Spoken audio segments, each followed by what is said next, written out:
Hey, everyone. Jasmine here, and welcome back to the Wealthy Women Circle podcast, where we deep dive into the stories of real women building wealth and making moves in real estate. Today's episode is something special because we're talking about more than just the money. We're talking about building a legacy and creating an impact that lasts beyond us.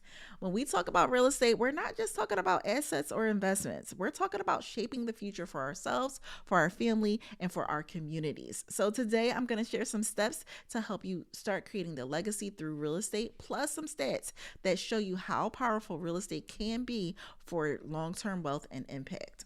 Let's introduce you to Nia, right? So we're telling these stories. She's a former client of mine, a single mom and a mid-career professional with a deep love for her community. Nia came to me not just wanting to build wealth, but to create something meaningful for her son. She wanted to invest in her neighborhood, and she wanted to make sure her son had something to hold on to, something that she could grow even after she was gone. For Nia, it wasn't just about buying properties. It was about creating a family legacy and giving back to her roots. She bought something in West Philadelphia, and it was absolutely a beautiful story because she wanted her son to understand the value of ownership and the freedom that comes with it. And the thing about real estate is that it's one of the most powerful ways to build wealth over generations. In fact, a study by the Federal Reserve found that on average, homeowners have 40 more times net worth than renters. And that is tremendous, right? So let's go ahead and break down the steps. When we think about setting those legacy goals, the first thing Nia did was go ahead and set her goals, right? She wanted her investment to benefit her family and her community. She asked herself, what do I want my son to inherit?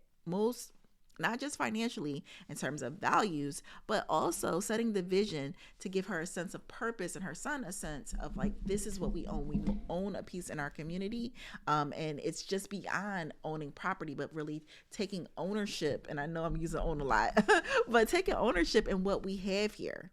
Nia started by investing in a duplex in her own neighborhood. She saw an opportunity to uplift her community while generating income. Here's a powerful stat.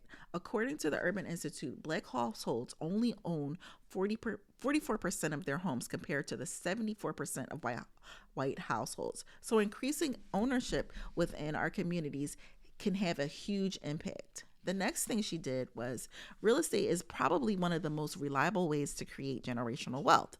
Did you know that 90% of millionaires in the US have significant investments in real estate? That's because real estate appreciates over time and can provide passive income for generations.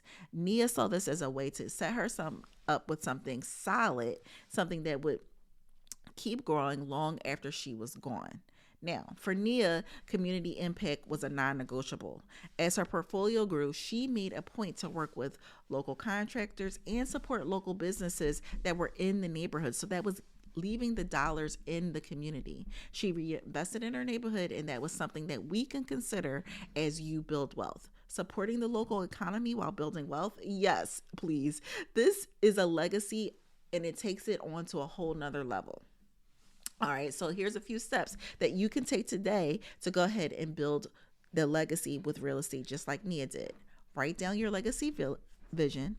Imagine what you want to leave behind and jot it down. Think big about this, sis, right? Don't just think like, okay, I want to buy the dilapidated property. Yes, that's awesome, but what is the next thing? What can you do, right? Research opportunities in your community. So look for properties in areas you care about. You might be surprised by the potential to build and give back at the same time. And then also plan for generational wealth, whether it's rental income, property value growth, or land ownership. Figure out how real estate can create value for the next generation.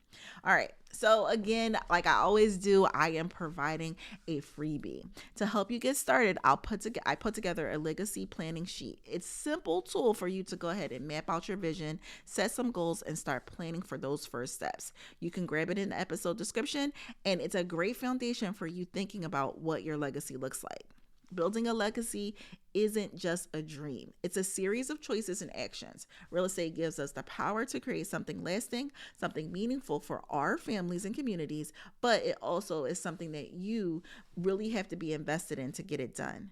You have the power to make a difference, right? And I don't need to tell you this because you already know, not just in yourself, but for those that come after you. So those grandchildren's are going to make it so that you could go ahead and say, my grandmother left this, or my mom, left this for us to be able to continue the legacy. Keep building, keep dreaming, and I'll see you on the next episode.